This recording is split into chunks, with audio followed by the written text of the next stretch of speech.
رقم 1 الشخص ده يوم تلاقيه بيعاملك باهتمام شديد جدًا، ويوم تاني تلاقيه بيهملك ومطنّش وجودك كإنك مش موجود أصلًا.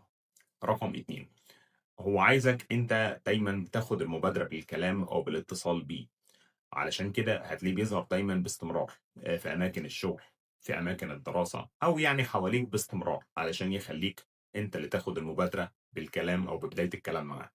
رقم 3 تلاقيه بيهتم بكل الناس اللي حواليه، بيرد على رسايلهم باهتمام شديد جدًا وما بيتأخرش عنهم، لكن معاك أنت بقى تلاقيه إهمال في الرد على رسايلك واتصالاتك. رقم 4 الشخص ده لمّا بتكلمه وتحاول تبتدي معاه حوار ونقاش تلاقيه غامض جدًا، وبيزوّد في الغموض في شخصيته، وبيعمل ده علشان هو متخيل إن ده بيحفزك أكتر بالكلام كتير معاه علشان تعرفوا وتفهموا أكتر. رقم 5 لمّا تكونوا جنب بعض أو حوالين بعض تلاقيه مش عارف يتصرّف طبيعي، بيضحك كتير أو العكس، يعني تلاقيه ساكت ومش عارف يقول إيه، والتوتر اللي عنده ده مش برود، لكن هو ده خوف إن هو يكتشف اللي جواه.